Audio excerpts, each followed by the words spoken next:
É desse jeito. Graças a Deus estamos aqui gravando a quinta, a última aula desta matéria ou deste módulo número um, denominado Evangelismo e Missões, e hoje estamos terminando o módulo de evangelismo. É uma matéria muitíssimo rica, muito rica, infelizmente impossível de desenvolver todo um conteúdo de uma matéria tão rica em missões. Se você já deu uma lidinha na apostila, ela é muito mais rica e muito mais desafiante para nós desenvolvermos, mas nós vamos trabalhar na medida do possível, né, com o conteúdo da matéria de missões. Abra sua apostila na página 9.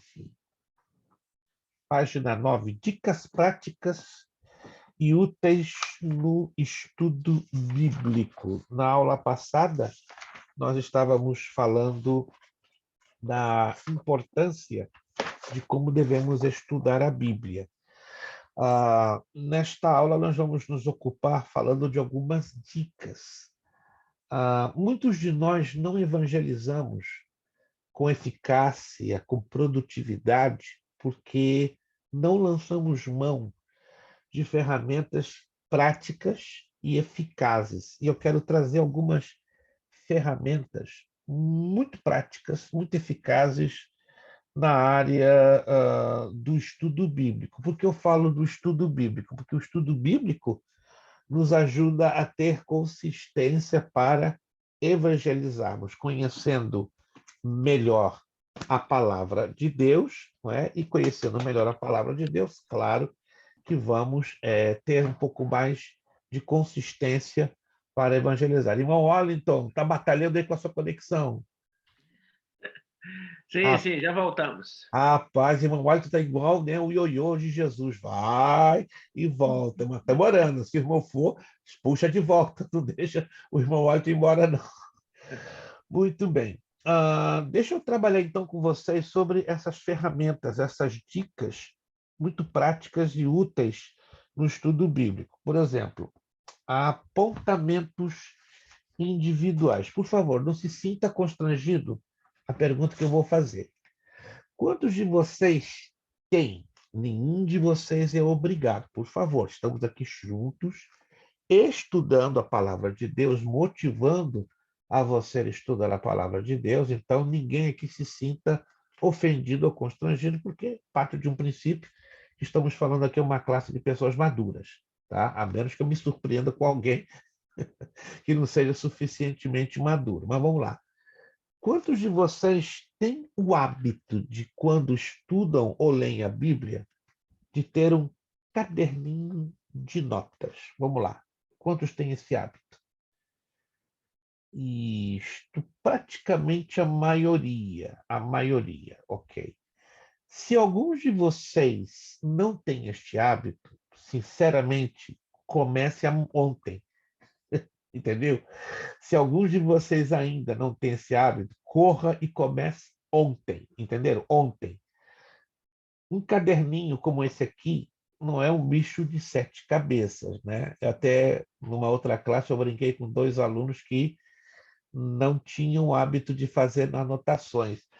Eu perguntei, qual o problema? Se o problema é o capital, a Academia Beré, com alegria, vai te mandar um maço de 10 desses caderninhos pelo correio. Um aluno se assustou. Não, pastor, eu não estou numa situação tão apertada. Não, mas se for o caso, eu mando 10 logo, para você não ter a desculpa de fazer a anotação. Né? Que é baratinho, né? Um maço de 10 esses caderninhos aqui, não chega nem a US$ 5, acredite. Né? O Amazon tem de boa qualidade esses caderninhos. Mas o importante aqui nesta abordagem é que você se habitue a escrever, se habitue a anotar, sobretudo aquelas questões que você não entende, que você tem dúvidas, que você não consegue alcançar, entendeu?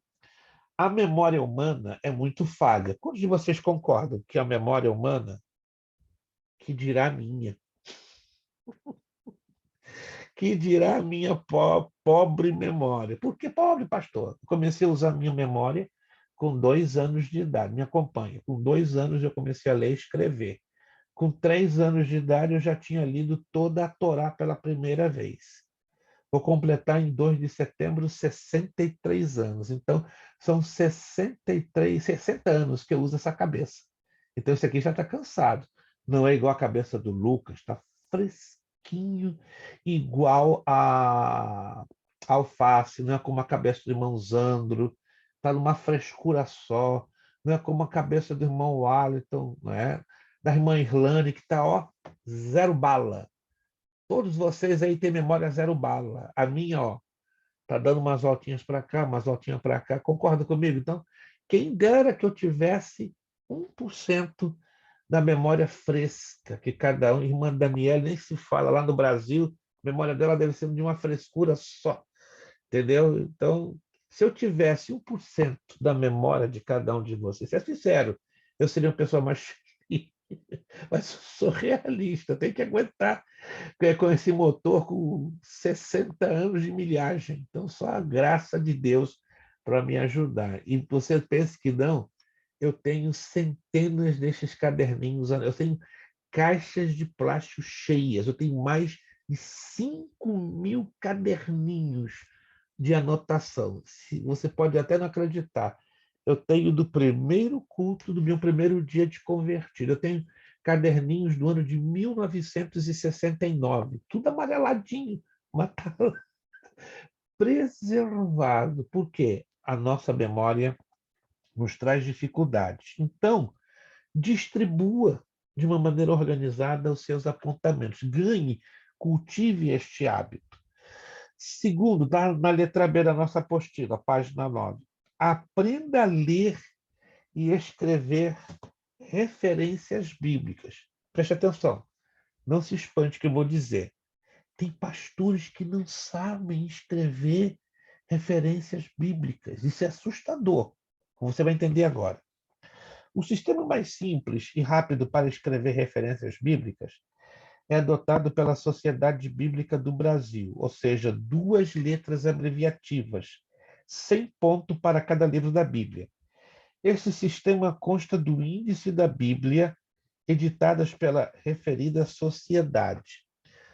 Toda a Bíblia, geralmente, na entrada, não sei se você já ouviu, tem um índice, como aqui, ó, na minha Bíblia, tem um índice. Algumas, além do índice, tem as abreviaturas. Neste caso aqui, deixa eu ver aqui, em particular, esta Bíblia aqui não tem as abreviaturas, mas dê uma olhadinha ali na sua Bíblia, né, que geralmente na entrada tem a relação dos livros da Bíblia e bem do ladinho as abreviaturas. Não são todas, presta atenção, não são todas as Bíblias que têm abreviaturas. Uma ou outra as tem. Deixa eu ver aqui se eu tenho uma Bíblia da Sociedade Bíblica do Brasil.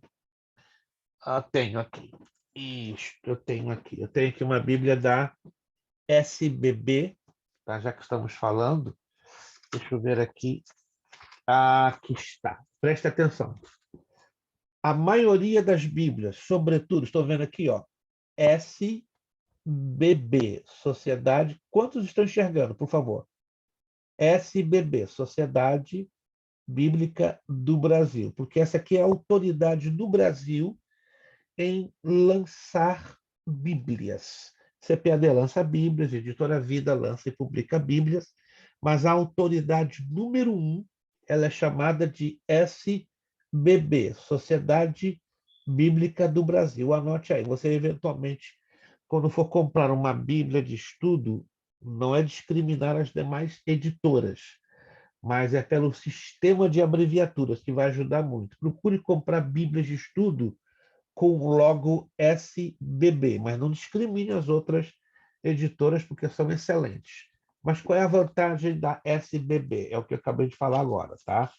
Ela, na introdução dos livros da Bíblia, estou vendo ali, ó, elas dão as abreviaturas. E aí vai lhe ajudar muito na identificação. Quantos estão enxergando? Gente, eu estou aqui aproximando o máximo possível. Todos estão enxergando? Isso aqui é importante demais. O que eu vou fazer? Eu vou fotografar, deixa eu fazer isso aqui, já Isso aqui já vai ganhar tempo para vocês. Isso. Tem um ditado no Rio de Janeiro: mostro a cobra, não, mata a cobra e mostra o pau. Então vamos lá. Vamos matar a cobra e mostrar o pau. E isto, eu acredito que agora vai ajudar vocês.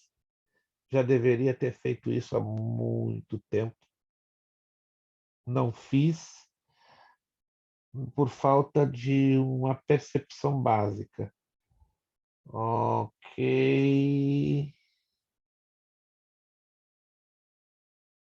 Confiram lá no seu telefone celular. Mandei lá para o grupo. Confiram lá. Confiram lá. Isso. Se você puder salvar, faça a minha bondade de salvar esta foto que eu acabei de enviar. Quantos receberam lá no grupo? Lá no grupo. Isso. Salva, de alguma maneira. Esse é o sistema de abreviaturas dos livros da Bíblia Sagrada em português pela SBB. Por quê? Porque a SBB é a autoridade máxima em publicar e editar Bíblias. E o formato de abreviatura deles é considerado o melhor em língua portuguesa. Por exemplo, Gênesis, GN, Êxodo, X, Levítico, LV, Números, NM e assim por diante, ok? Para você entender o que nós estamos aqui falando na apostila. Vou repetir então o que eu acabei de falar. Esse sistema consta do índice da Bíblia, editadas pela referida sociedade. Entre o capítulo e o versículo, põe-se um ponto. Ó, exemplo, JO 2.4. O que quer dizer JO 2.4? Evangelho de João, capítulo 2, versículo 4. Né?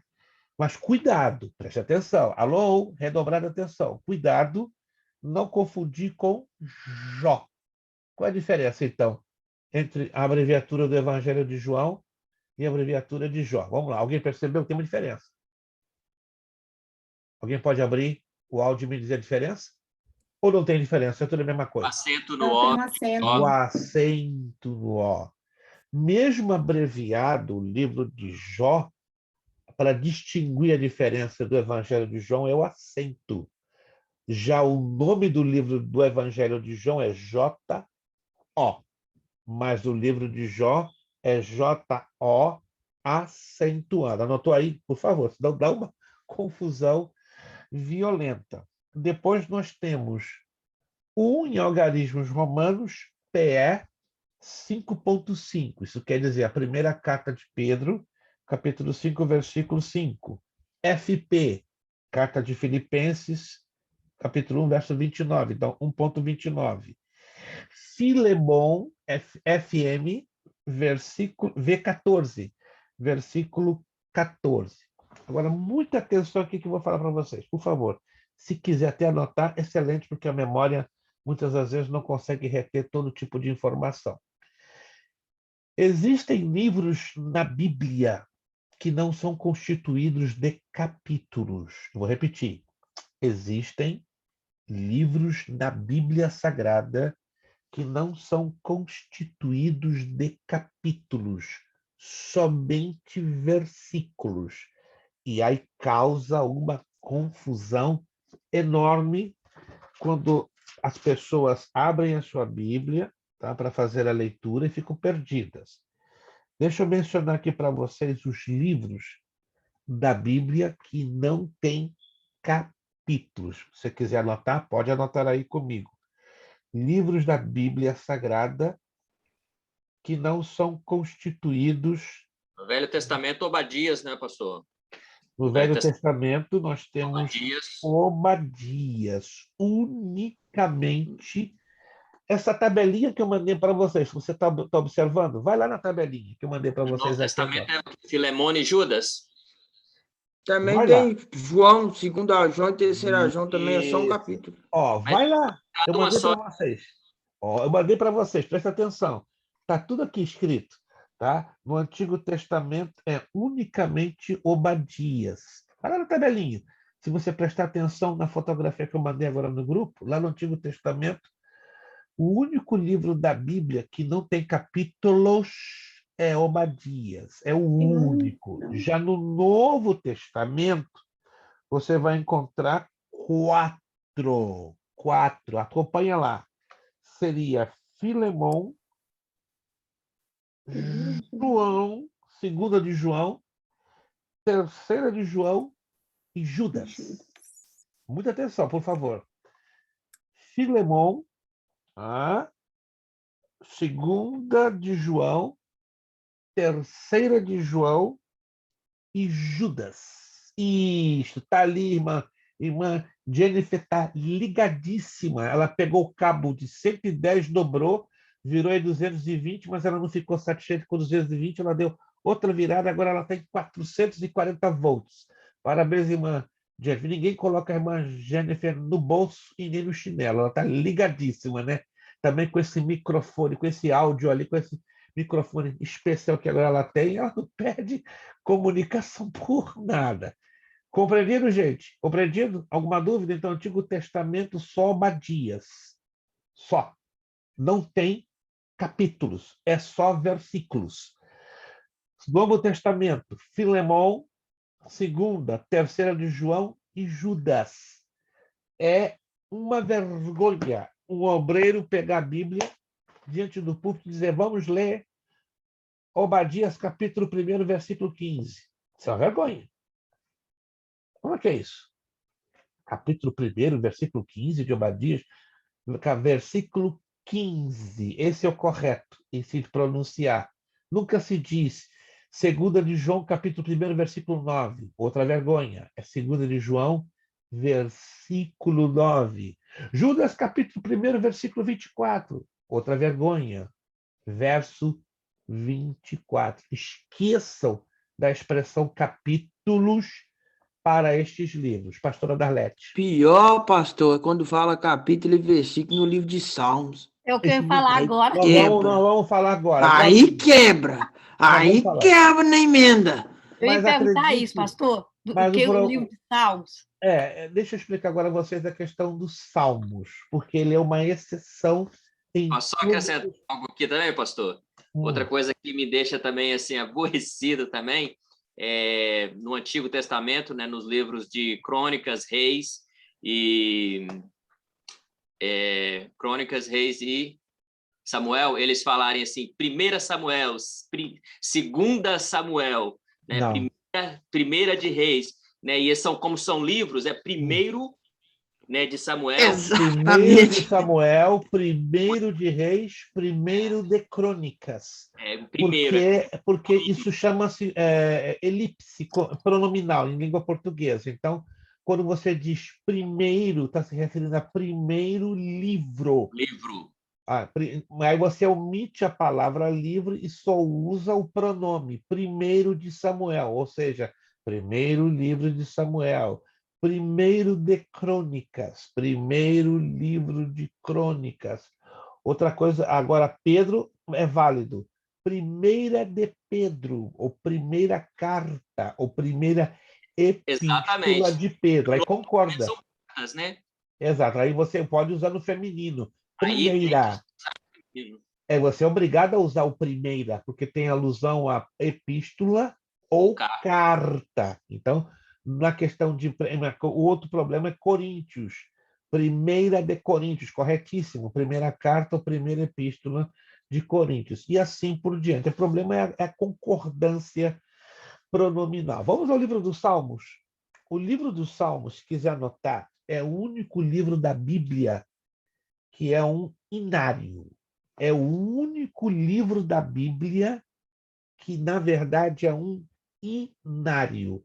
É um inário da poesia judaica.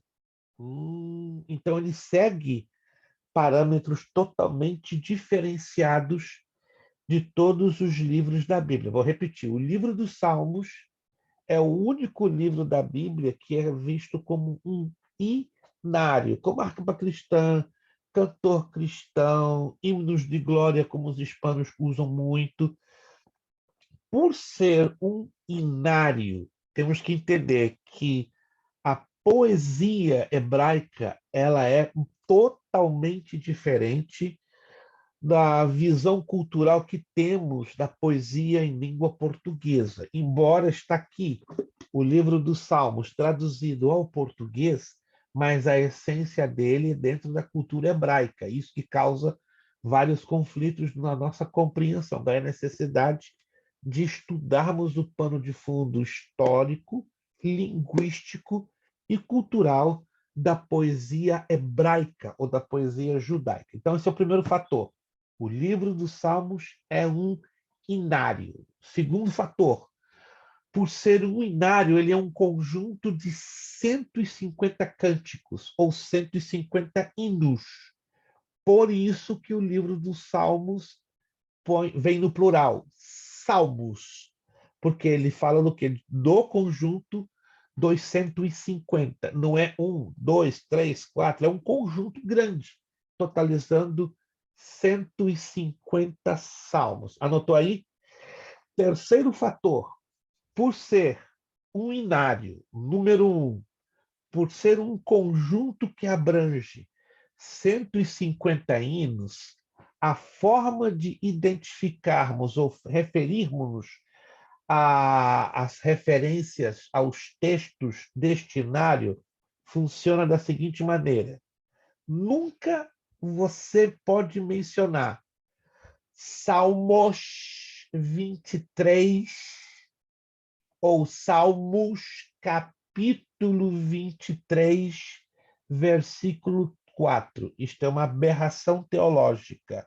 Repito, não existe. Isso é errado. Você usar o plural Salmos 23 ou Salmos capítulo 23. Nunca é um capítulo. Ele é um inário. Ele é um cântico. Então, para nosso entendimento, é o inário número 23, mas na fraseologia da poesia judaica é salmo singular. 23, e não é versículo, é verso. Oh! Versículo é só para os livros da Bíblia, os demais livros, os demais 65 livros da Bíblia, mas o livro dos Salmos ele tem tratamento todo especial. Jamais você faz menção da referência pelo plural, senão pelo singular. Salmo 23, Salmo 91, Salmo 119. E no que tange às subdivisões, nunca você usa o termo versículo, senão verso. Quantos sabiam disto? Poucos. Anotaram? Então, anotaram. Salmo, sempre singular.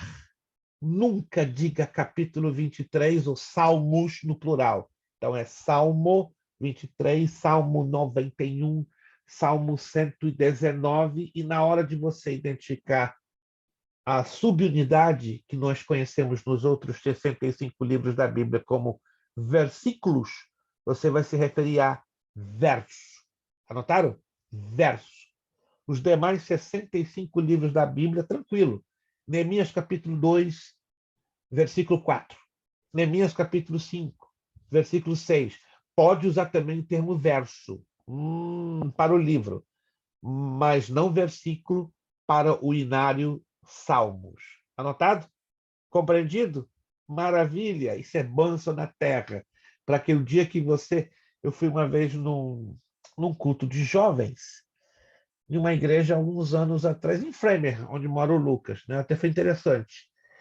E aí estava um pregador do Brasil, muito renomado, renomadíssimo, não vou dizer o nome dele, mas foi bem interessante.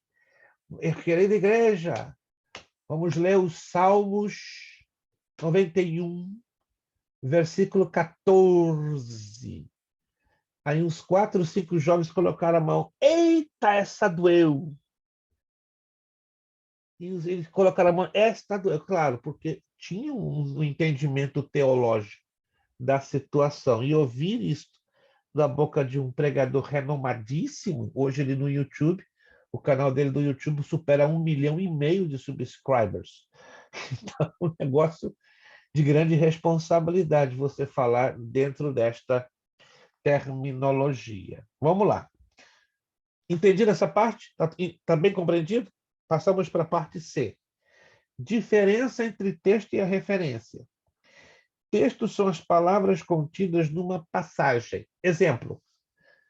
Porque Deus amou o mundo de tal maneira que deu o seu Filho unigênito para que todo aquele que nele crê não pereça, mas tenha vida eterna. Que texto é esse? Aonde está esse texto? Alguém se lembra? João 3,16. Graças a Deus, irmãos, Andros salvou a lavoura. João 3,16. No princípio era o verbo, e o verbo estava com Deus, e o verbo era Deus, e o verbo estava com Deus. Que texto é esse?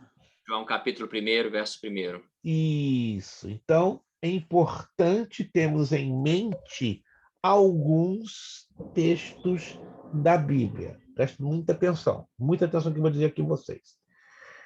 Quantos de vocês conseguem ou já conseguiram memorizar versículos até aproximadamente com 20 palavras? Escute bem, quando eu me refiro a palavras, eu me refiro a verbos, substantivos, adjetivos, predicados, pronomes, etc. São partes que constituem a palavra ou a expressão da palavra. Quantos já conseguiram, pelo menos, memorizar um versículo como, no máximo, 20 palavras? Alguém já conseguiu? É uma pequena dificuldade que precisa ser superada. Não é difícil. Posso dar aqui uma dica? Isto. O Salmo 91, a irmã Isadora está aqui dizendo, não é complicado. O salmo mais complicado de se decorar, alguém pode me dizer qual? Uma coisa matemática. O salmo mais complicado de você decorar. Salmo 91, sei de cor. De cor, maravilha, né? O povo de Deus, eu percebo que... 119? O 119. Por uma questão matemática. Por quê? Por quantos versículos, sem olhar na Bíblia, por favor? Quantos versículos vocês acham que tem o Salmo 119? Vamos lá. Eu vou gastar um pouco. 176? 176. Olha, eu quero dar agora 75 pontos. Agora fiquei animado. O irmão Zandro me provocou. O Salmo 119 tem 176 versículos. Mas tem uma razão bem interessante, bem curiosa, do porquê o Salmo 119 ter 176 versículos. Se você me disser agora, Será 75... que é por causa da alfabetização? da Que é lei por causa de- que cada versículo vai dar lá de acordo com o alfabeto, pastor? E é hebraico? Seja um pouquinho mais claro, especifique. É que, eu não estou enganado. Se eu estiver enganado, você me corrija. Eu acho que é por causa que cada versículo inicia com a letra do alfabeto, que já ajudava a criança a decorar para se alfabetizar mais facilmente. Eu acho que é isso. Ou eu estou enganado? Está bem perto, Ele só é que não ainda... separado pelas letras, as letras do alfabeto só. Né? Só que Isso. ainda não... Aí é porque cada versículo começa com a letra do alfabeto, em ordem alfabética. Mas está faltando algo, que o irmão, infelizmente, está se esquecendo. Eu não posso dar, então, os 75. Que pena. Eita, pelo caminho. É exatamente isso, só que o irmão esqueceu de um detalhe. O alfabeto hebraico não tem consoantes, não tem vogais. A, E, I, O, U. Só tem consoantes. Se você comparar o nosso alfabeto latino com o alfabeto hebraico, porque o alfabeto latino ele tem as consoantes e o A, E, I, O, U, que são vogais. Estão me acompanhando? Então, se o alfabeto hebraico não tem A, E, I, O, U, só tem consoantes, quantas consoantes, então, tem o alfabeto hebraico? 22 consoantes. Oh! Mas ainda não é a explicação dos 176. Aí agora você vai entender.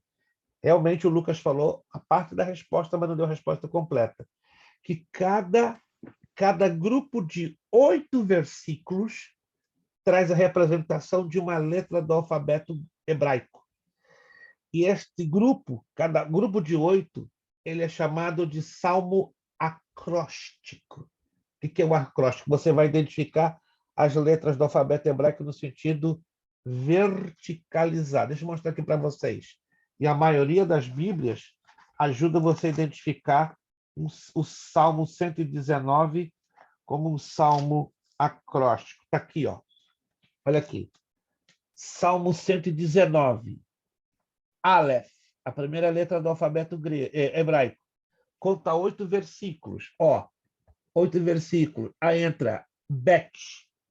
Bet vai do versículo 9 ao versículo 16. Isto. Depois, Gimel, a terceira letra do alfabeto hebraico. Se você contar, cada letra do alfabeto hebraico traz sobre si um grupo de 8 versículos. Se são 22 as letras do alfabeto hebraico, que são consoantes, já é fácil, 22 vezes 8 dá 176. Quanto sabiam disto exatamente? O Lucas deu um pontapé inicial muito bom, mas a íntegra dessa explicação, quantos sabiam?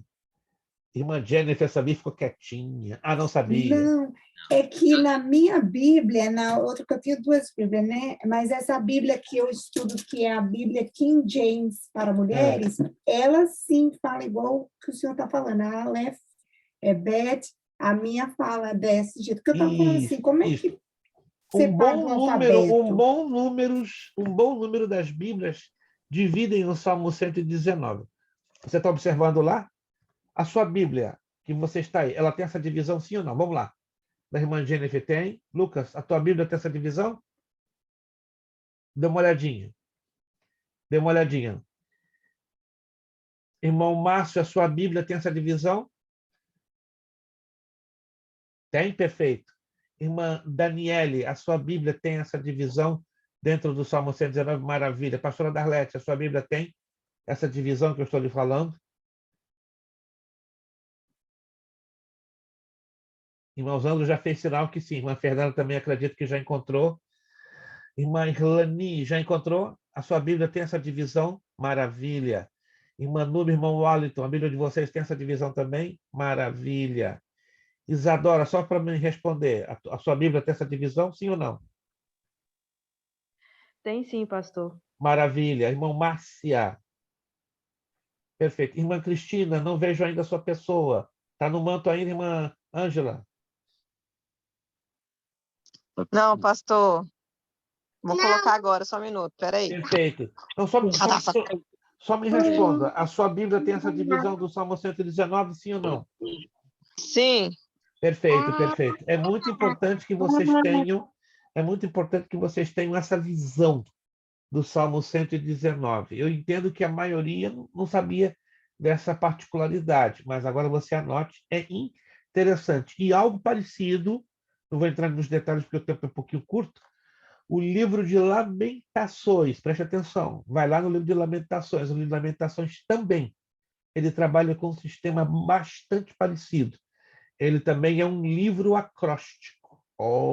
Ele também traz as letras do alfabeto hebraico. Mas o melhor para você ver isto é no Salmo 119. Perfeito. Vamos lá, então. Texto, então, são as palavras contidas numa passagem, referência à indicação do livro, capítulo e versículo. Preste atenção.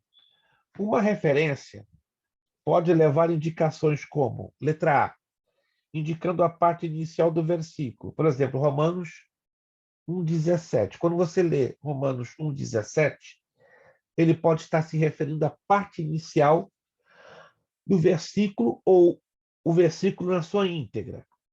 Mas quando aparece letra B, muita atenção aqui, ele indica a parte final do versículo. Quantos de vocês já viram anotações onde aparece a letra B no finalzinho do versículo? Alguém já viu isso?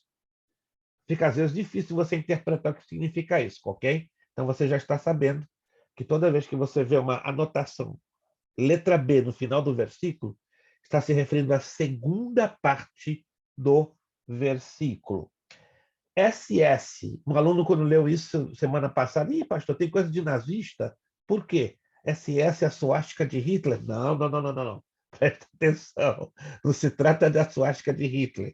SS indica os versículos que se seguem até o fim, e não do capítulo. Então, quando você coloca ali, Romanos 1,17 SS, quer dizer que você tem que ler o capítulo 17 até o final do capítulo. títulos, são códigos que algumas das vezes desconhecemos. Outro código é o QV, que veja, recomendação para não deixar de ler o texto indicado. Aí você vai ver lá, Romanos 1:17, QV, ou seja, você tem que ler, que veja. Depois tem o CF, o CF é muito conhecido, né? Tem muitas bíblias no rodapézinho, tem o CF, que quer dizer confira, compare. Tem o IE, que quer dizer isto é. Tanto o CF como o IE são abreviaturas no latim. Sigla das diferentes versões da Bíblia em vernáculo. Vernáculo quer dizer no conhecimento popular. Isso poupa tempo e trabalho. Pastor, como é que eu sei qual é a tradução da minha Bíblia? Preste atenção no que eu vou lhe dizer. Isso tem causado uma confusão violenta na cabeça de muita gente que está estudando a Bíblia. Uma coisa é a Bíblia de estudo. Outra coisa é a tradução da Bíblia. Vou repetir. Uma coisa é a Bíblia de estudo.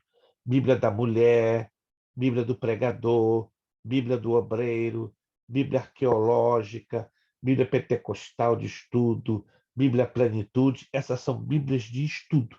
E qual é a diferença? As Bíblias de estudo, elas trazem notas, apontamentos, comentários. Ó, essa aqui é a Bíblia do obreiro aprovado.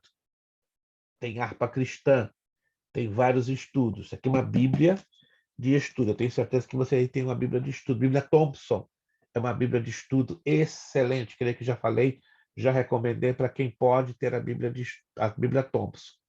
Mas qual é a tradução da minha Bíblia? Me acompanhe. Algumas Bíblias têm a tradução aqui, ó, na capa. Aqui, ó, tá vendo aqui? Versão Almeida Revista Corrigida. Mas nem todas as Bíblias você vai encontrar a tradução aqui. Preste atenção. Você vai encontrar aqui dentro. Você abre a Bíblia, primeira página escrita da Bíblia. Olha lá, ó. Você encontra a tradução. Então, para você descobrir a tradução, ou é na capa, e se não está na capa, vai estar na primeira página escrita. Quantos estão encontrando aí a sua tradução? Vamos lá. Isto, vocês têm que saber qual é a tradução da sua Bíblia. Se você não souber, você está pior que cego perdido em tiroteio. Tá? Tem que saber. Muito bem. Aqui eu tenho outra Bíblia que não é de estudo. Ó. Olha aqui a tradução dela. Nova Almeida Atualizada. Essa é uma das mais novas, se não é a mais nova tradução da Bíblia em língua portuguesa. E ela também, no que eu abro na primeira página, está ali, ó, Nova Almeida Atualizada. Ela é conhecida como NAA. Ok. Agora vamos a entender os tipos de Bíblia. É importante você que está evangelizando. Temos aqui as siglas ARC. Está lendo lá na nossa apostila? Almeida Revista e Corrigida. É o texto da Almeida Antiga, impressa e distribuída pela imprensa bíblica brasileira, ARC. Preste atenção. Existem 3 ARC. Preste bem atenção. Existem 3 ARC. Tem a ARC 1909, 1999 e 1995. Geralmente, a ARC 1969, ela aparece com o ano. A ARC 1969. Essa aqui, estão vendo? Quando não aparece, quer dizer que automaticamente é a de 1995. E tem o texto de 1909. Você vai me perguntar, qual destas ARC é o melhor texto? 1969. É uma diferença quase que da água para o vinho. Então, vamos lá. A Bíblia ARC é uma boa tradução? Sim, mas ainda não é a melhor em língua portuguesa. A melhor está ali, ó, na seguinte: ARA, Almeida Revisada e Atualizada. É o texto da Almeida revisado por uma comissão de eruditos brasileiros e estrangeiros e editada pela Sociedade Bíblica do Brasil. Começou a ser publicada completa em 1958. A ARA, Almeida Revista e Atualizada, então, é a melhor tradução da Bíblia em língua portuguesa. A segunda melhor, não está aí na apostila, chama-se ACF, Almeida Corrigida Fiel. E a terceira é a ARC, 1969. E a nova versão internacional, NVI, fuja dela para estudo bíblico. Fuja da NVI para estudo bíblico. Não jogue ela fora. Não coloque ela na lata do lixo. Mas para estudo bíblico, a NVI, em português, esqueça. Ela é uma Bíblia ecumênica. Como assim ecumênica? Católicos, budistas, espíritas se reuniram para darem esta tradução, que ela é muitíssimo popular. Deixa eu só falar para vocês um problema. Tem dezenas, centenas de problemas na NVI em português. Lá em Mateus capítulo 26, quando Jesus está instituindo a ceia, sabe o que ele diz na NVI? Este é o meu corpo que é partido por vós. Este. Na Almeida Revista Corrigida, ou em outras traduções tradicionais, vai estar isto. Mas qual é a diferença quando eu falo em este e isto? Preste bem atenção. Quando na minha tradução, no caso, quando a NVI diz este, está se afirmando que aquele pedaço de pão é o corpo de Jesus. É o que a Igreja Católica ensina, a transubstanciação. Quem de vocês aqui já foi católico? Tem alguém aqui que já foi católico? Isto. Se você se lembra, no teu tempo de católico, se você foi um católico bem domingueiro, tá? Na hora de receber a hóstia, preste atenção, a hóstia ela não pode ser Não mastigada. pode mastigar, eles falavam que virava sangue na boca se mastigasse. Exatamente, Isadora. A hóstia ela se dissolve na boca, porque os católicos creem e ensinam fielmente que quando você toma a hóstia, você está literalmente comendo o corpo do Senhor Jesus. Isso chama-se a doutrina da transubstanciação, ou seja, aquele pedaço de pão se transforma no corpo vivo de Cristo. Isso é uma heresia, é uma aberração. Pastor, mas 1000 e tantos anos comendo o corpo de Jesus, não sobrou para mais nada. É complicado, é complicado. É complicado. Já Tem que Lutero, rir, pô. não temos que rir para não chorar, né? Mas infelizmente eles aprenderam assim, agora para mudar é complicado. Ô Já, pastor, sim. eu não sei em outras igrejas, mas na igreja aqui da minha cidade, a igreja católica, eles não tinham o costume de dar para a gente o vinho, né?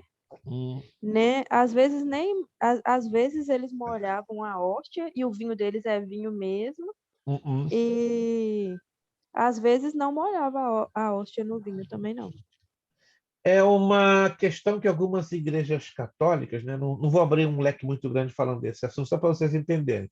Algumas igrejas católicas hoje no Brasil estão tentando ganhar adeptos usando a tática dos evangélicos. Não sei se vocês têm observado igrejas católicas que até usam corinhos para atrair a atenção dos evangélicos, né? Maiormente, em grande maioria, as igrejas carismáticas católicas. Mas há outras tradicionais estão usando até uma sistemática semelhante à igreja evangélica, porque a igreja católica está perdendo, né? Muita gente, e se torna uma coisa meio complicada. Mas, repito, Lutero, em 1517, na época da Reforma, ele ensina a doutrina da consubstanciação, ou seja, isto é o meu corpo. Isto quer dizer um símbolo. Então, o pedaço do pão que Jesus está partindo ali com os discípulos na ceia é o símbolo do corpo dele, ou seja, não é o corpo literal de Jesus. A NVI tem esse problema, fora outros e outros e outros problemas que eu não vou entrar em detalhes. Então, não jogue fora se você tem uma NVI, mas evite de ter a NVI como sua Bíblia de estudo devocional. Se você quiser fazer um estudo comparativo, é válido você ter a NVI, mas Não só o não estudo, mas uso diário também, né, pastor? é o uso diário. Eu também não recomendo, porque dá um O nó uso diário cego. também. O uso diário é bem comprometedor, porque traz expressões que distorcem completamente a interpretação e o contexto. Mas para fazer a comparação é válido, mas não para devocional, para uso diário, esqueça, tá? Mas não joga fora, não. Ela é importante você ter para fazer a comparação. Aí temos outra tradução da Bíblia em português, FIG. Você vê aí na apostila? Antônio Pereira Figueiredo. Atualmente é impressa e distribuída pela Sociedade Bíblica Britânica Estrangeira em Londres. No Brasil, ela está sendo publicada pela Sociedade Trinitariana. Ela é muito boa, recomendo. Alguns segmentos da Igreja Católica Carismática usam essa tradução. Matos Soares, essa é a versão popular dos católicos brasileiros. Acredite você se quiser, as traduções católicas da Bíblia Sagrada são um pouquinho mais superiores das nossas Bíblias evangélicas, sobretudo a Bíblia de Jerusalém. Quem já ouviu falar da Bíblia de Jerusalém? Bíblia de Jerusalém. Recomendo. É uma tradução, acredite se quiser, superior. Está ali, ó. Ô, irmão Zandro, parabéns para você nessa data querida, esse irmão Zandro, né? Irmão Zandro tem jeito, não. Irmão Zandro, né, tem uma biblioteca que é o triplo da nossa, graças a Deus. Fico feliz, né? O triplo, né? Acho que o irmão Zandro tem lá na casinha dele, ali em Matazinho, pelo menos uns 30, 35 mil livros, né? Humilhando-nos com os nossos 10.142, que não é nada. Assim, o Sandro está com a faca, o queijo e a goiabada nas mãos, né? Irmão Sandro, quando eu for a Martas, aí pelo menos uns 300 eu vou levar da sua casa. Eu vou ficar nos 200 ainda, então, para o senhor. Se eu for levar 300, eu vou ficar devendo 200. Ei, rapaz, olha a modéstia do irmão Sandro, né? Ele não quer dizer que tem uns 35 mil lá guardadinho na casa dele. Esse homem de Deus, eu aprendi a Mas conhecer. realmente a tradução é muito boa. Eu uso quando faço estudo para. Isto. Para estudo bíblico, é altamente recomendável a tradução da Bíblia de Jerusalém. Só não leve em consideração, obviamente, os livros apócrifos, que não tem nenhuma inspiração do Espírito Santo, não tem nenhuma edificação, não tem nenhum proveito para nós. Porém, anote aí, 2 livros apócrifos eu recomendo a leitura de 2. Os 2 livros de Macabeus. Por quê? Porque ele vai nos informar o que aconteceu historicamente entre Malaquias e Mateus. É o chamado período do silêncio profético. 400 anos que o Espírito Santo não produziu nenhum livro inspirado. Olha que coisa linda. Então, foi justamente o motivo que eu comprei ela, foi justamente para me ler esses 2 livros. Macabeus. Então, anotou aí?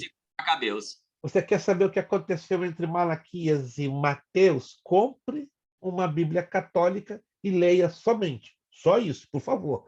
Os 2 livros de Macabeus. Aí você vai ficar impressionado como o Espírito Santo usou, embora não foi registrada nenhuma palavra inspirada, mas como o Espírito Santo usou uma família, a família Macabeus, Judas, Simeão e Matatias, para oferecer uma resistência heróica contra um rei sírio de origem muito ímpia, Antíoco IV Epífanes, que ele é o prototipo ou o tipo do que será o anticristo na grande tribulação. Tem também a Bíblia de Roden, de Humberto Roden, versão particular desse padre brasileiro. Então, isso aqui é importante para você entender um estudo bíblico. Aí depois, lá embaixo. Tempo antes e depois de Cristo, indicado pelas letras AC. AC quer dizer antes de Cristo. É uma sigla de expressão portuguesa. Mas eu tenho certeza que você já deve ter lido em algum livro essa expressão aí, ó, AC. AD. Alguém já viu em algum livro essa expressão AD, com referente à data?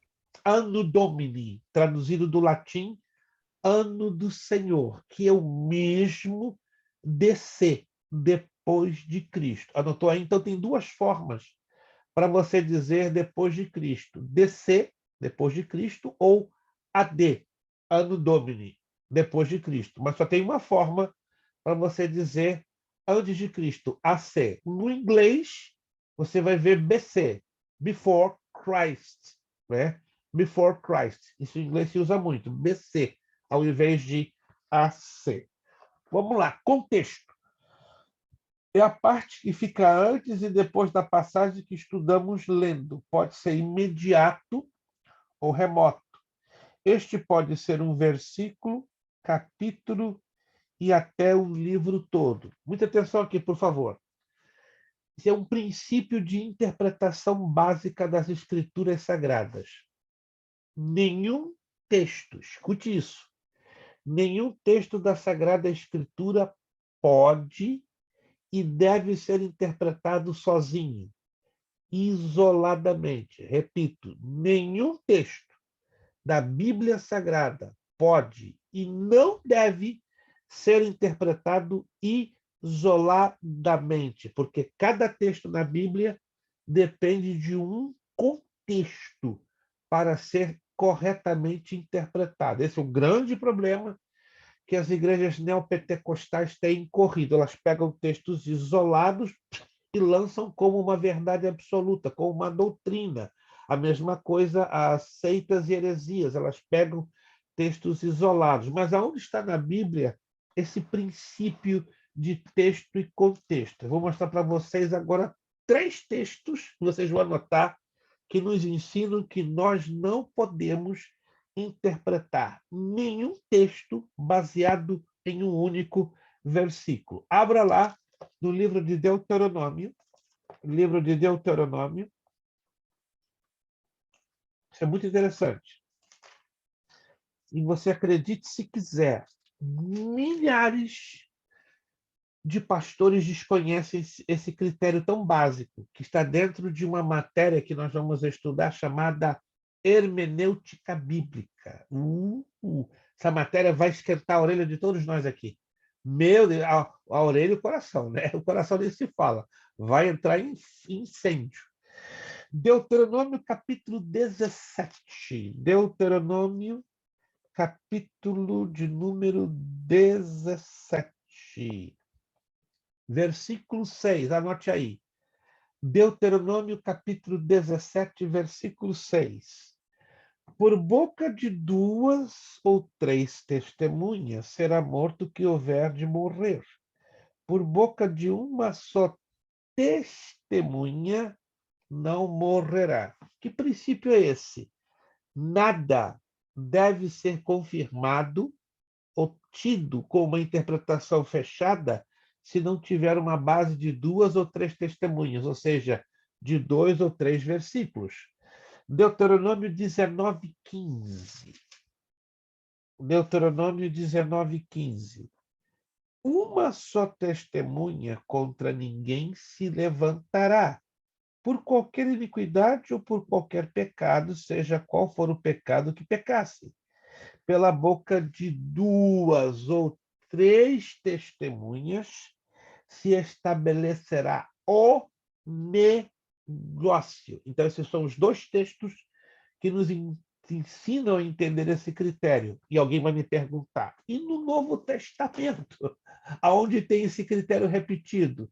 Primeira Epístola de João. Opa!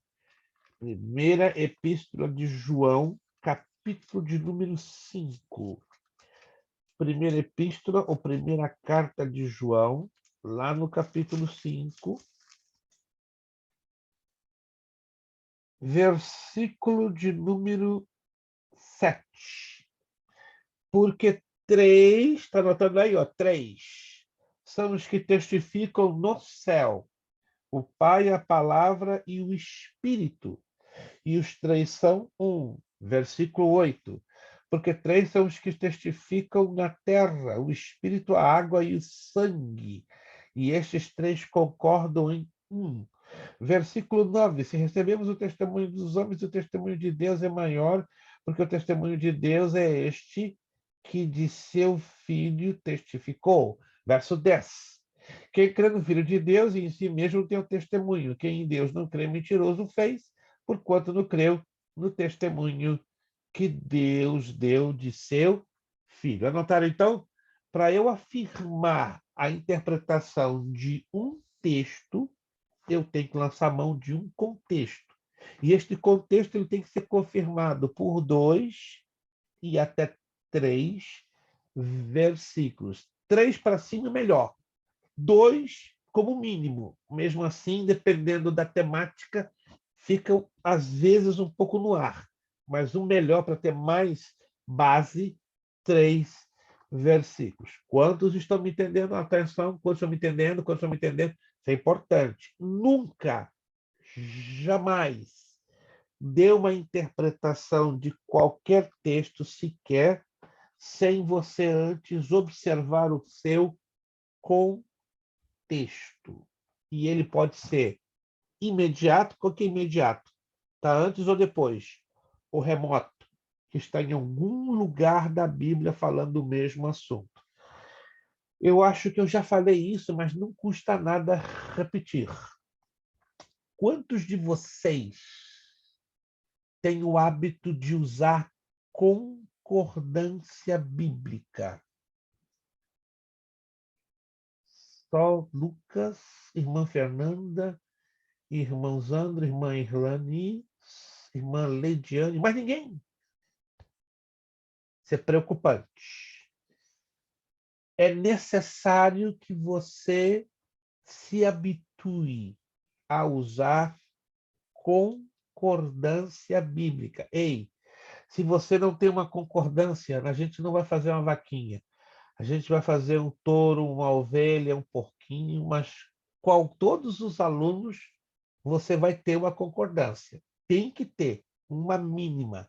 Pastor, tá difícil gastar $20. Então a gente vai fazer 2 vaquinhas e você vai ter uma concordância bíblica. Ok. Bom número das nossas Bíblias temos pequenas concordâncias. Deixa eu mostrar aqui a vocês.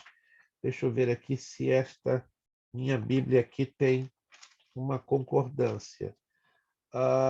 Sim. Deixa eu mostrar a vocês como é que funciona uma concordância bíblica, porque você pode estar confundindo concordância bíblica com dicionário bíblico. A Bíblia do Obreiro Aprovado tem uma pequena concordância. E como é que funciona? Preste muita atenção. Está vendo aqui? Ele apresenta as palavras catalogadas em ordem alfabética. Muita atenção aqui, por favor. Ele apresenta as palavras catalogadas em ordem alfabética. Isso quer dizer o seguinte: essas palavras que vocês estão vendo são a localização delas nos textos da Bíblia Sagrada, ou seja, aonde eu vou encontrar estas palavras no texto da Sagrada Escritura. Por exemplo, aqui eu tenho a palavra abaixar. Aonde na Bíblia eu vou encontrar a palavra abaixar? Vou encontrar em 4 textos. Gênesis 43, 28, Juízes 7, 5 e Salmos 144, 5. Isso vai ajudar você a interpretar corretamente o texto sagrado através do contexto remoto. Porque o contexto remoto vai levar você a localizar as palavras em vários lugares da Bíblia e, consequentemente, identificar o mesmo assunto. Quantos estão me entendendo? Depois da Bíblia, se a sua Bíblia não tiver uma pequena concordância, lute para ter uma. Eu já postei aqui algum tempo atrás, eu vou repostar no grupo uma concordância que os irmãos já me mostraram aqui, de $20. Não é bicho de 7 cabeças. É uma das melhores, vai ajudar muito. Existe a de Strong. Ela é a maior concordância. É um negócio desse tamanhão, mas eu não quero matar vocês do coração. Ela tem mais de 3.000 páginas. É a melhor concordância que hoje existe no mercado. Mas uma concordância de tamanho médio vai ajudar bastante, bastante a vocês. Outra pergunta. Quantos de vocês têm dicionário bíblico? Alguém? Um Rácio, casal 60, casal 80 ali, irmã Lanina. Se a irmã Lanina não tiver dicionário bíblico, eu me demito. E eu vou levantar um cartão vermelho para o pastor Demônio, que é a culpa com todo respeito do pastor Demônio. Desculpa, irmã Elaine, né? Se a senhora não tivesse dicionário bíblico, eu ia chorar muito aqui hoje. Mas graças a Deus que a senhora não vai ter esse problema. Ok. E os outros irmãos, alguém mais que não tem dicionário? Quem não tem dicionário bíblico aqui? Quem não tem, não tem, não tem. Márcia não tem ou tem? Uma lei Pastor, de... Sim. foi o que eu falei, que quando eu mudei, meu marido jogou a caixa toda no lixo. Ai, ai, ai, jogou diamante fora. Ei, papai do céu. $1.000 de livros. E todos cristãos, todo evangélico. Ai, Bíblia, meu Deus, eu infarto. geografia, sim. Eu Se eu, quase. se eu perco $1.000 de livro, eu dou 2 infartos, 6 AVCs, e eu tenho uma palavra cardiorrespiratória. Agora eu tenho que comprar tudo de novo. Eita, eu vou recomendar aqui, então, os bons dicionários de custo acessível. Pastora Darlete. Eu também tenho, mas eu mudei e eu não tirei ainda muitas coisas das caixas. Então, eu não Perfeito. estou tendo tempo para usar, mas eu creio que eu tenho. Eu vou postar aqui no grupo, nos próximos dias, dicas de bons dicionários, não muito caros, no valor máximo até $50, tá? E de 2 ou 3 concordâncias. Você não é obrigado, mas se você puder ter, excelente. Vai lhe ajudar demais nas nossas matérias e até mesmo na questão de evangelização, porque você vai ter noção, né, do que você localizar dentro da Bíblia. Então, aguarde, tá? Nos próximos dias eu vou estar postando de 2 a 3 bons dicionários, preço máximo até $50, e de 2 a 3 concordâncias, também no máximo de $50. Com $20 você compra uma concordância, ó, daqui, da Sociedade Bíblica do Brasil. Isso é muito importante. Pastor Luiz, Sim. eu também postei um em PDF aí no grupo também. Sim. Lembro-me há umas 2 ou 3 semanas, né? Vai lá no grupo que o irmão Zandro também fez uma postagem em PDF. Se você está curto de dinheiro ou de condições, vai lá e baixa em PDF. Pelo menos você tem alguma coisa de emergência que vai lhe ajudar um pouco. Né? Se eu precisar que eu reposto, só os irmãos falar que eu reposto lá também no grupo. Quantos querem que o irmão Zandro faça a repostagem? Tá aí, irmão. O irmão é o arauto da turma da quarta-feira, entendeu? É o secretário e o arauto. Então, o irmão Zando vai estar repostando aí na turma da quarta-feira. Virando a página 10. Página 10. Manuseio do volume sagrado. Obtenha completo domínio do manuseio do volume sagrado, a fim de encontrar com rapidez qualquer referência bíblica. Jesus fazia assim.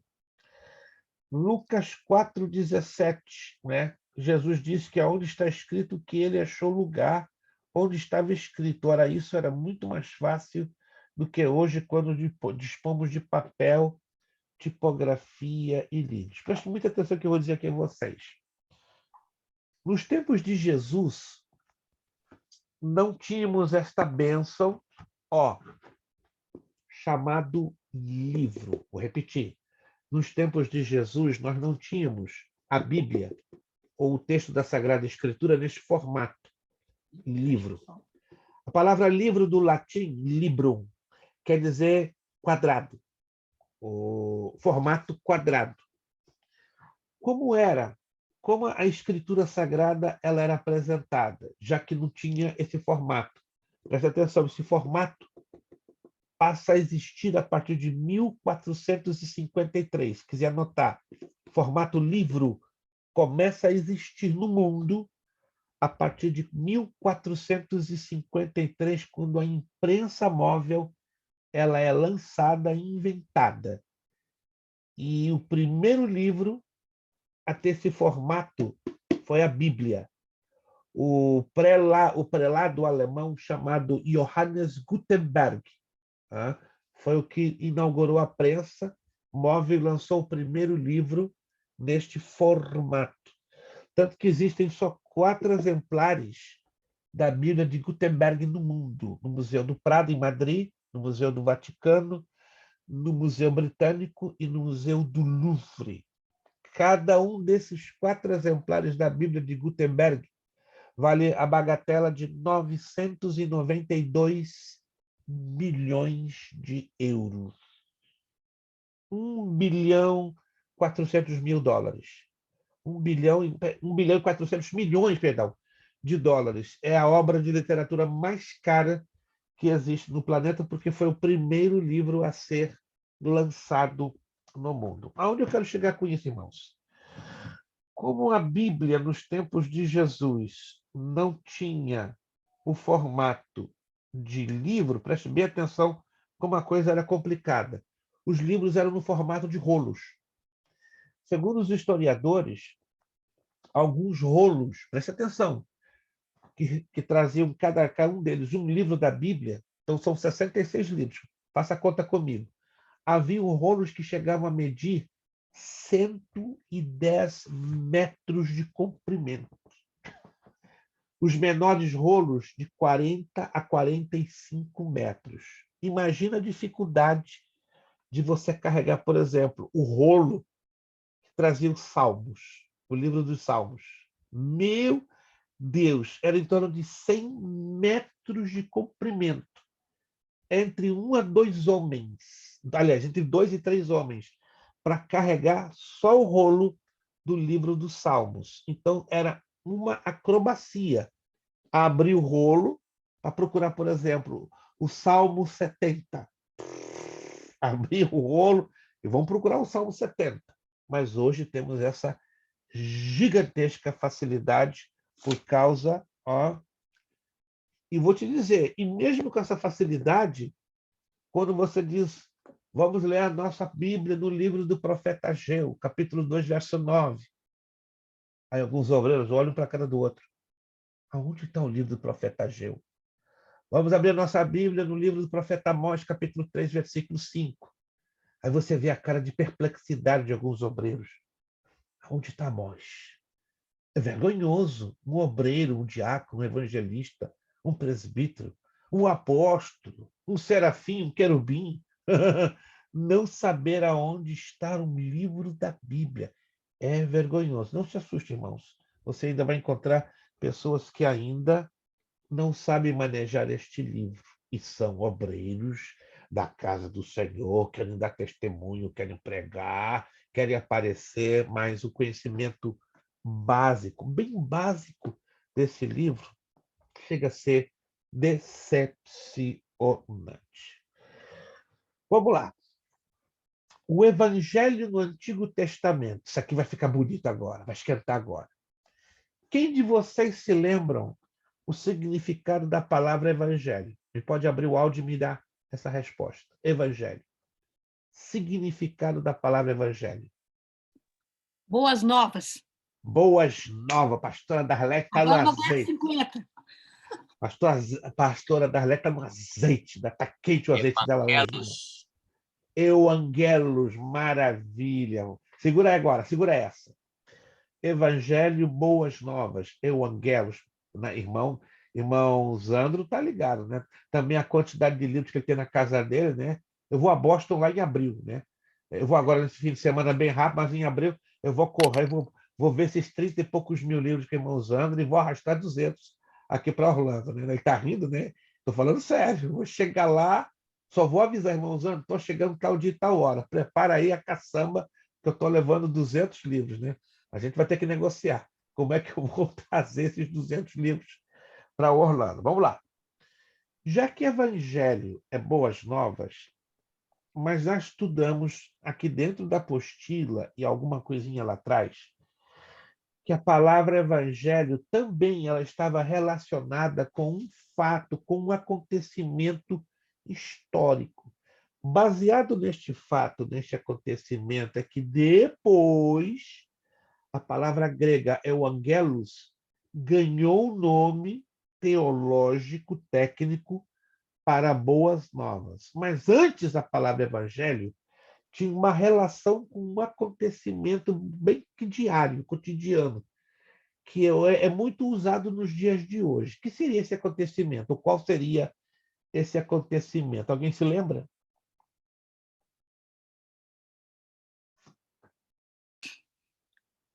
Nascimento de Jesus? Não. Bom, está chegando por aí. Essa é a consequência. Não seria exato. Deus a Abraão? Não. Ih, será que vocês esqueceram, papai do céu? Eu falei sobre isso. Olha, estou até tentado a dar isenção do trabalho de evangelismo. Então, repete a pergunta. Então. A pergunta é: a palavra evangelho, cujo significado já foi explicado, né? Boas novas, do grego evangelho. Lá atrás, no passado, essa palavra ela tinha uma conexão, uma ligação com um acontecimento muito comum na cultura greco-romana.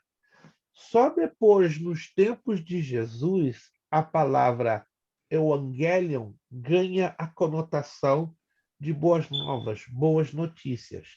Mas antes do nascimento de Jesus, essa palavra não tinha esse significado. Não. Está lá na apostila e vocês não estão se lembrando. Ô, papai do céu, eu estou querendo aqui isentar um aluno. Ô, papai do céu, de fazer o trabalho. Você já agora 100 pontos, acabou, fechou. Mas não estão se lembrando. Eita, vamos lá, vou dizer a vocês. Está ligado à questão de troca de mensagens ou aos mensageiros que levavam diante tá falando de quando vinha anunciar a vitória de um grande imperador, que ele falava, anunciar o mensageiro entrava na cidade gritando que o imperador ganhou, aí isso, né, pastor? Perdeu, Lucas, a oportunidade de ficar isento. Eita, Lucas.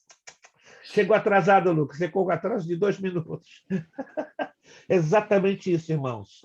A palavra evangelho lá atrás estava ligado ao mensageiro que chegava na cidade e anunciava a vitória dos seus governantes no ato da conquista de guerra.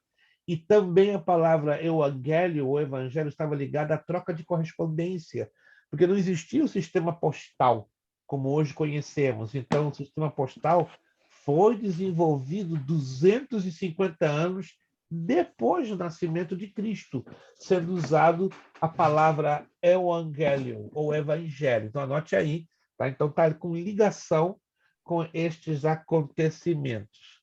Mas agora, interessante, por que eu estou fazendo essa menção? Muita gente interpreta de forma incorreta como a palavra evangelho só estivesse ligada ao Novo Testamento, mas não. Muitos de nós nos equivocamos que a palavra evangelho, claro, a palavra evangelho na semântica, não é? Ou seja, no significado do grego koiné, ela é muito comum no Novo Testamento, mas o conteúdo, o teor, ele aparece também no Antigo Testamento. Vamos lá, então? Página 10. O evangelho pré-anunciado, Gênesis 12, 13. Em ti serão abençoados todos os povos. Todos os povos são benditos, abençoados quando recebem o evangelho, a boa nova de Jesus Cristo. Em ti serão abençoados todos os povos. Isto fala do evangelho de Deus. Gálatas 3, 8, 9. Faz um highlight aí. Essa é a declaração bíblica que comprova que o teor do evangelho já fora anunciado a quem? A Abraão. Uau, isso é maravilhoso. Anunciou primeiro o evangelho a Abraão, dizendo: todas as nações serão benditas em ti. Então você vai fazer a seguinte pergunta: qual é a primeira menção da Bíblia referente ao evangelho? Ou quem, na verdade, né, fez a primeira menção na Bíblia sobre o evangelho? Eu quero convidar vocês então a abrir a carta de Paulo aos Gálatas. Carta de Paulo aos Gálatas, capítulo 3, versos 8 e 9.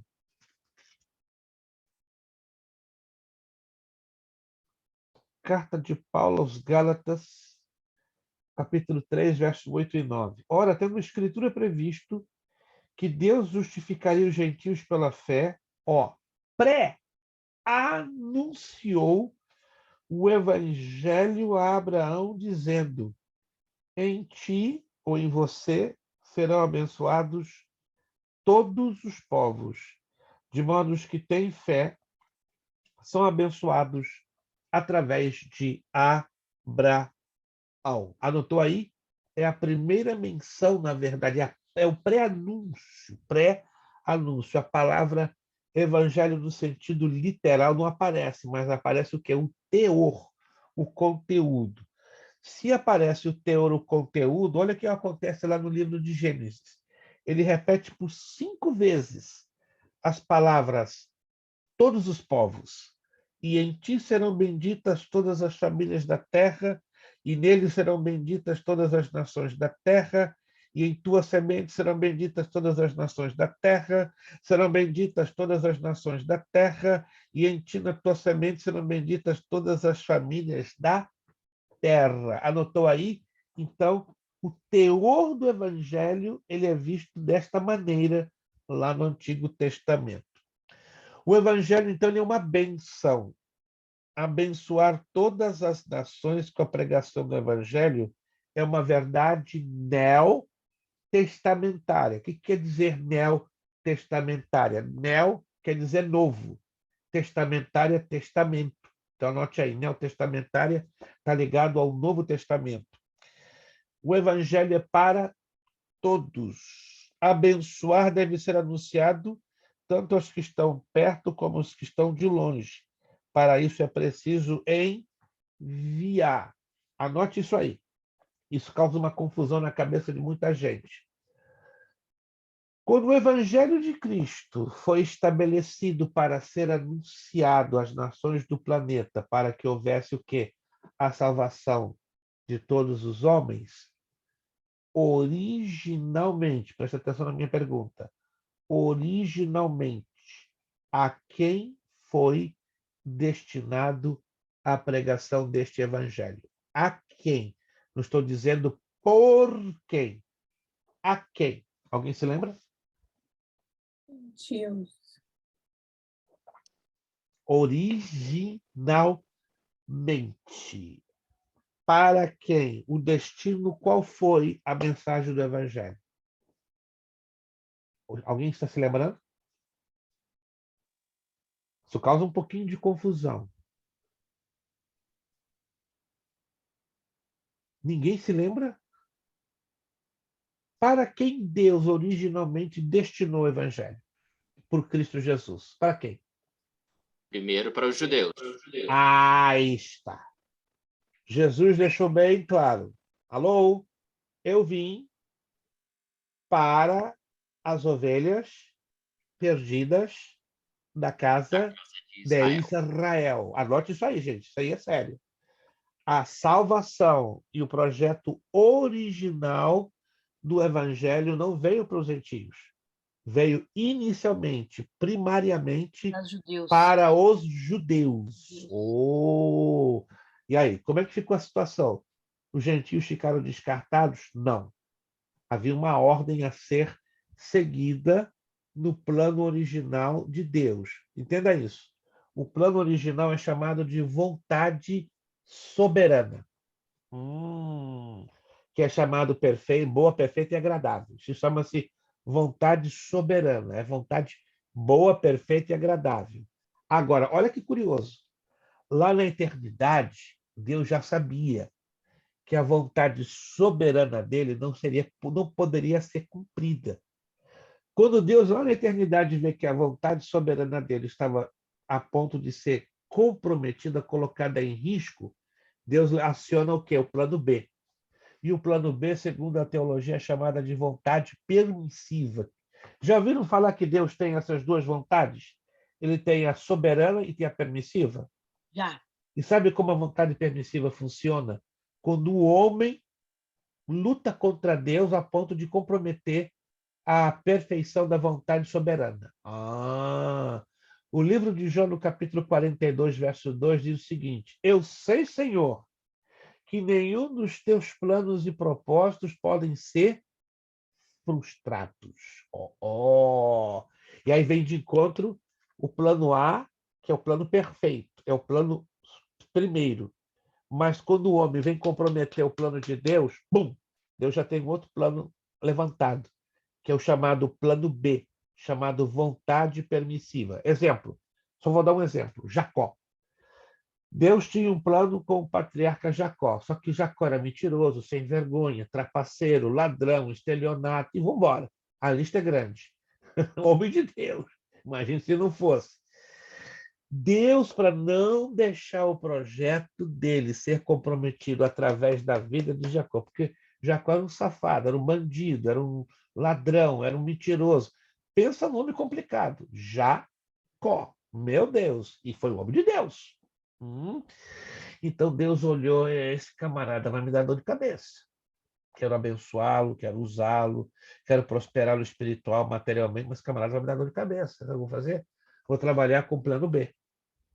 O plano A está aqui. Se ele escolher obedecer, seguir o plano A, amém.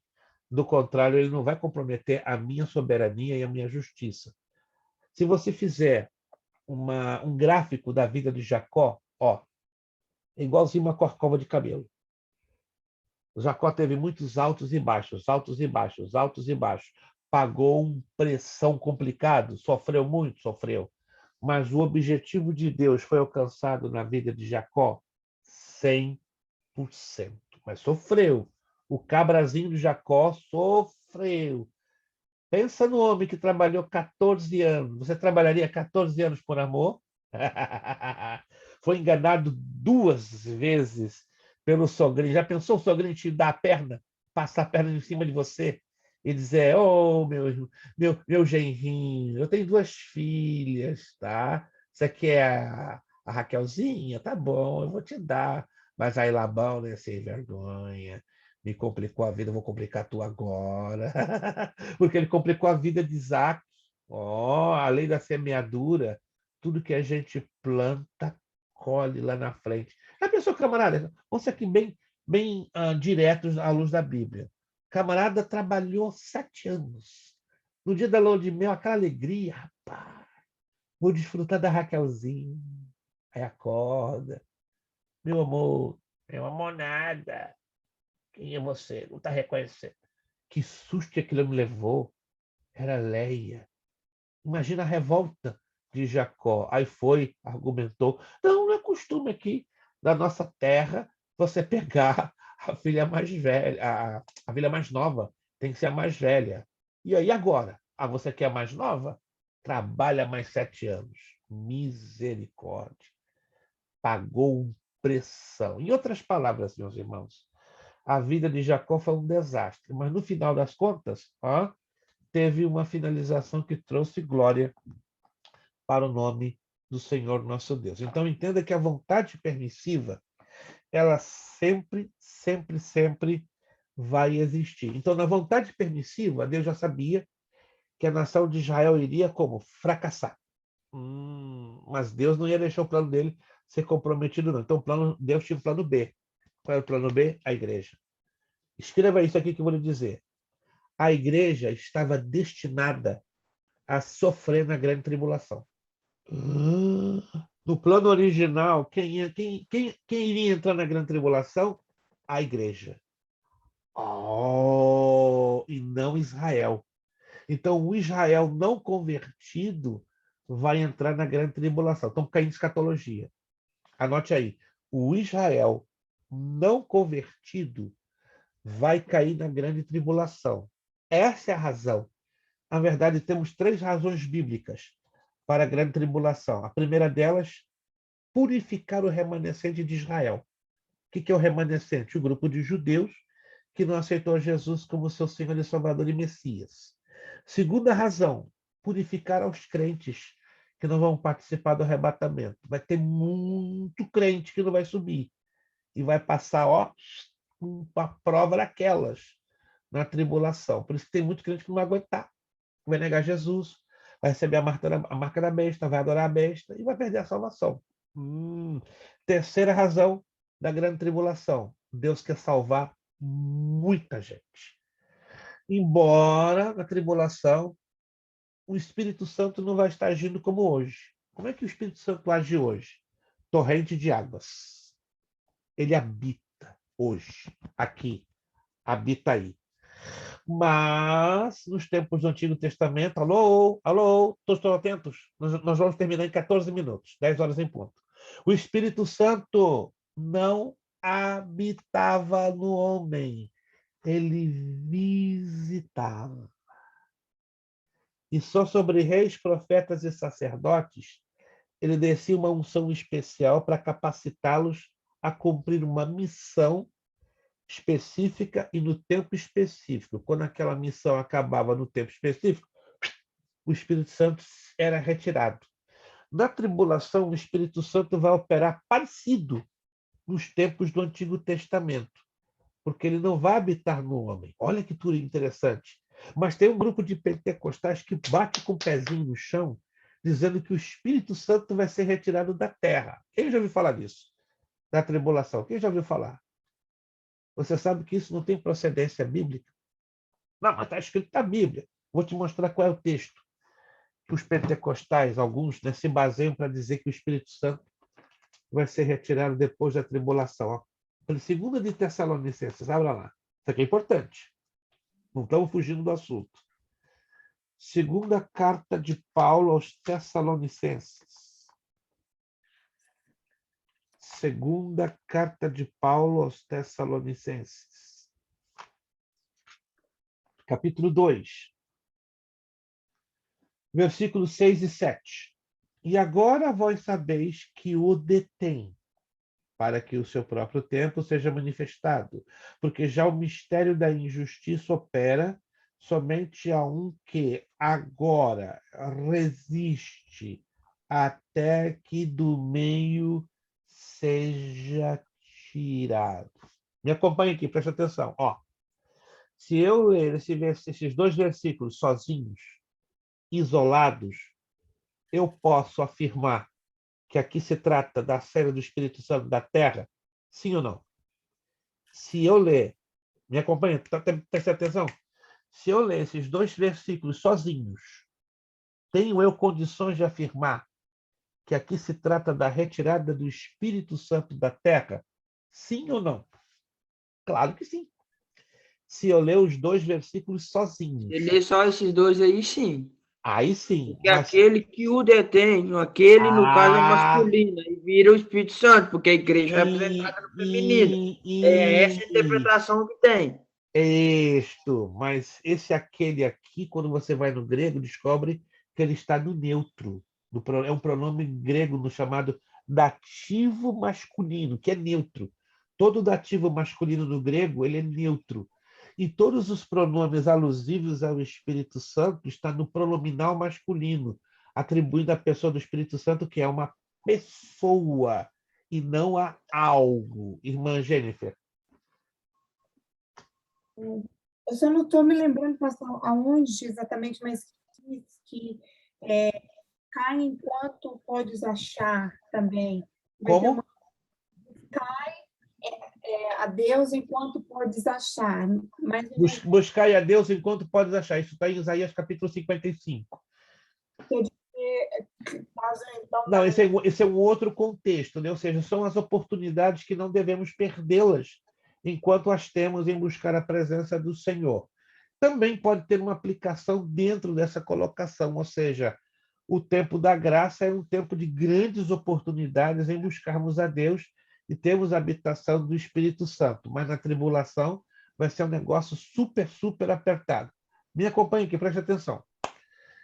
Vou fazer uma perguntinha e essa pergunta vocês vão responder de letra.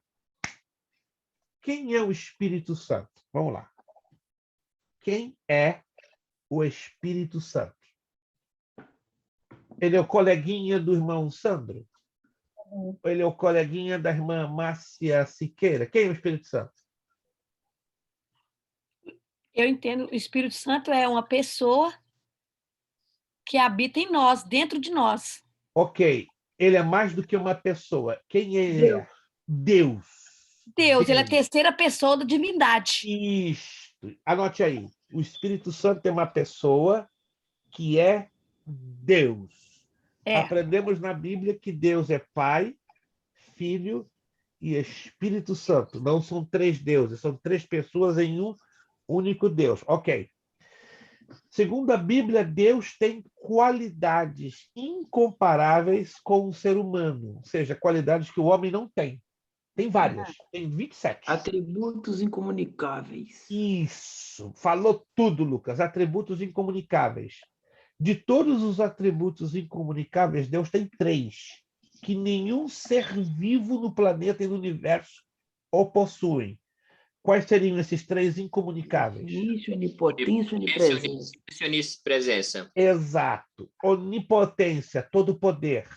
Onisciência, todo conhecimento. Onipresença, em todos os lugares ao mesmo tempo. é.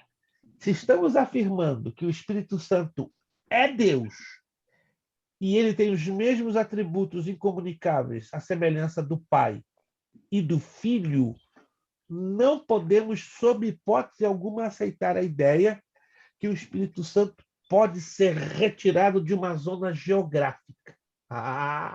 Agora anota aí o texto bíblico, que arrebenta. Salmo 139. Oh, isso é muito lindo, gente. Quando a gente interpreta corretamente a Bíblia, ninguém coloca a gente no bolso, que dirá no chinelo. Salmo 139, versos 7, 8, 9 e 10. Para onde me irei do teu Espírito? Anote aí. Espírito com letra maiúscula. Terceira pessoa da Trindade. Para onde me irei do teu Espírito e para onde fugirei da tua face? Verso 8. Se subir ao céu, está acompanhando? Está me acompanhando? Se subir ao céu, tu aí estás. Se fizer no Seol, ou Sheol, que no hebraico quer dizer sepultura, inferno, a minha cama, eis que tu ali também estás. Se eu tomar as asas da alva, quer dizer, se eu der uma voltinha no sistema solar e entrar em outras galáxias e sistemas planetários, e se habitar nas extremidades do mar, ou seja, dar a volta em todo o globo terráqueo, até ali a tua mão me guiará e a tua destra me sustentará. Então está totalmente eliminada a possibilidade que o Espírito Santo seja retirado da Terra no tempo da tribulação. Ao contrário, vai ter salvação da tribulação. Como é que o senhor pode provar isso? Vamos fechar aqui em 5 minutos a aula. Apocalipse, capítulo 7. Apocalipse, capítulo 7. Pastor, nós estamos falando de escatologia. Olha, essa matéria, por incrível que pareça, ela não joga dentro de escatologia, não tem jeito. A gente vai para um lado, vai para o outro, cabe a escatologia. Apocalipse, capítulo 7. Passa por onde? Não sei. Apocalipse, capítulo 7, versículo 9. Depois destas coisas, olhei e eis aqui uma multidão, a qual ninguém podia contar, de todas as nações e tribos e povos e línguas, que estavam diante do trono e perante o Cordeiro, trajando vestes brancas e com palmas nas suas mãos. Quem é esse povo, gente? Os mártires da tribulação.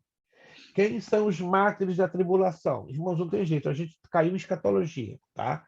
Porque quando a gente evangeliza, a gente fala da segunda vinda de Jesus. Quem são os mártires da tribulação? Anote aí.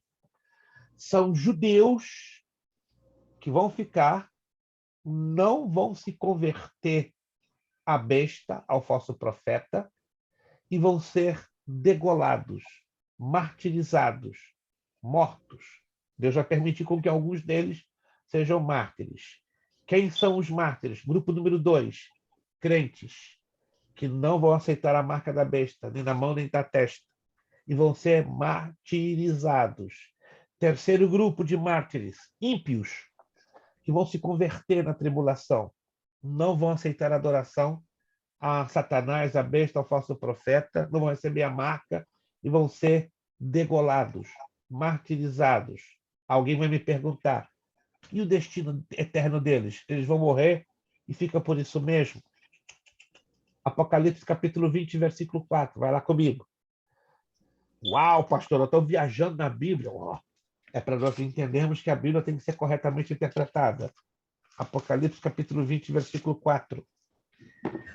E vi tronos e assentaram-se sobre eles aqueles a quem foi dado o poder de julgar. E vi as almas, olha o highlight aqui, e vi as almas daqueles que foram degolados. Por quê? Por quê? Pelo testemunho de Jesus e pela palavra de Deus, e que não adoraram a besta, nem a sua imagem, nem receberam o sinal na testa e na mão, e viveram e reinaram com Cristo durante 1000 anos. Em outras palavras, em outras traduções, e reviveram e reinaram com Cristo durante 1000 anos. Tem uma outra tradução que diz ressuscitaram e reinaram com Cristo durante 1000 anos. Em outras palavras, os mártires da tribulação, aonde eles vão aparecer? Antes de começar o milênio, no finalzinho da tribulação, eles ressuscitam com corpos glorificados e entram no milênio para reinar com o Senhor Jesus Cristo. Em outras palavras, vai ter salvação na tribulação? Vai. Só que vai ser assim, ó, apertadinho, apertadinho. Então o tempo é agora. O tempo da graça, o Vai tempo da se salvar o que sobrar vivo, né, pastor? o que sobrar vivo, corretissimamente.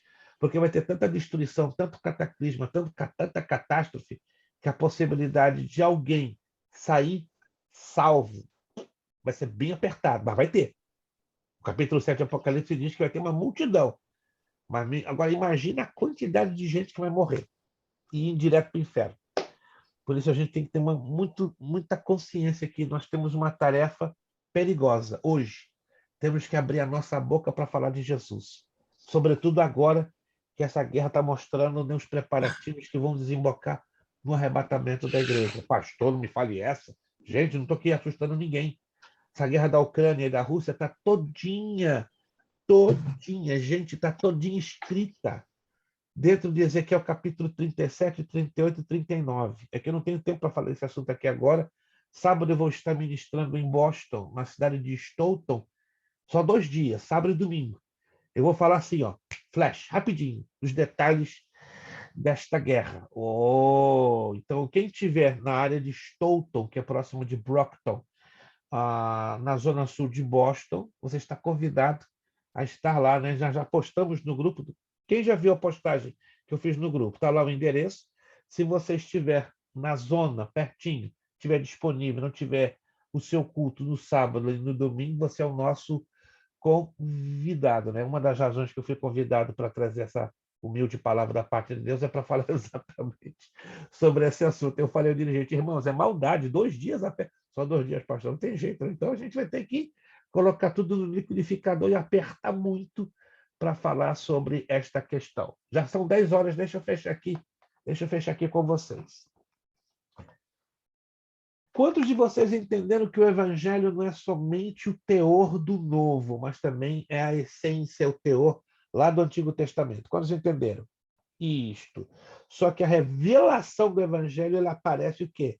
Durante todo o período do Novo Testamento.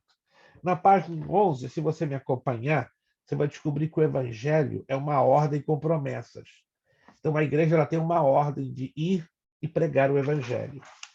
Na página 13, não passaremos por ela, infelizmente, mas você pode ler com tranquilidade, fala que uma igreja viva evangeliza. Isso quer dizer, uma igreja que não evangeliza à luz da Bíblia é uma igreja morta. Meu Deus, é o que diz a Bíblia. Então, isso aqui é muito sério. Leia esse capítulo que você vai entender melhor. Cristo deixou um método de evangelismo e na página 14 e 15 nos mostra qual foi o método que Jesus usou. Maravilhoso, simplérrimo e funciona. Na página 16, um exame na obra do evangelismo pessoal. Na página 17, por que devemos evangelizar? Na página 18, quando evangelizar. na página 19, onde devemos evangelizar. Na página 20, como devemos evangelizar. Na página 24, mobilizando a igreja para o crescimento. Hoje vejo igrejas que não estão crescendo, elas estão se inchando. E, biblicamente, como acontece numa igreja que está crescendo verdadeiramente? Ela tem que apresentar uma natureza, o seu crescimento tem que ser proporcional, tem que ser a semelhança do crescimento da igreja de Jerusalém, e tem que ter uma metodologia do crescimento. E na página 27, ganhando almas através de cruzadas evangelísticas.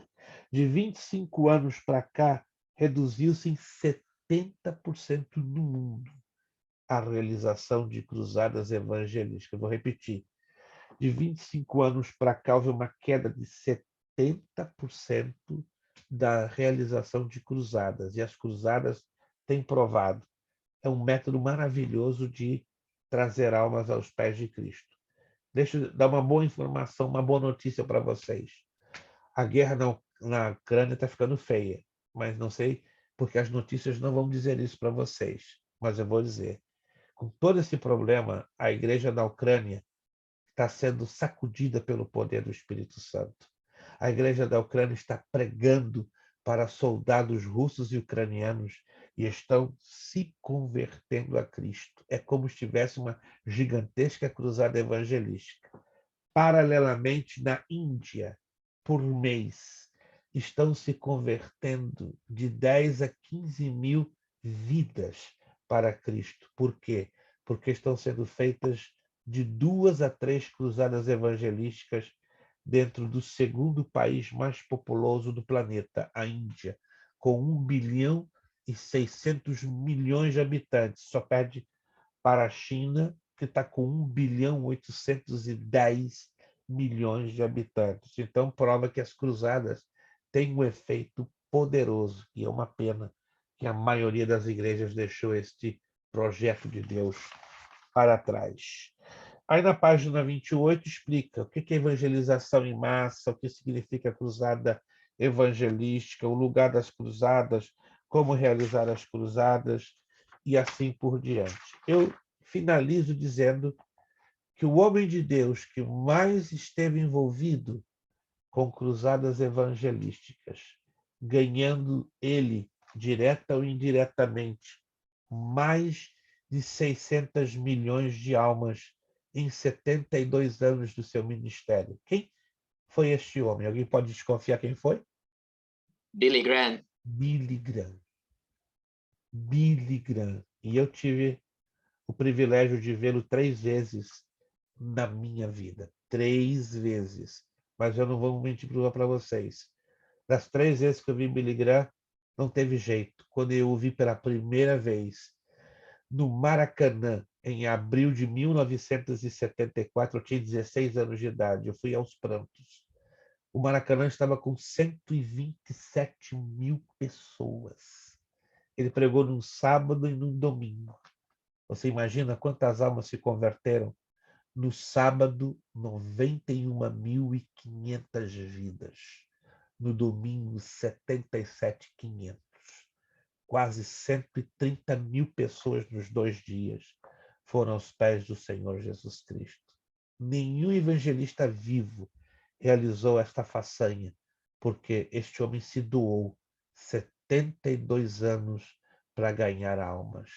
E hoje, irmãos, ganhar almas não é negócio rentoso.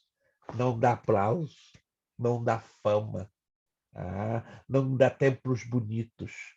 Então, por isso que as cruzadas evangelísticas foram caindo em desuso. Mas que Deus nos ajude.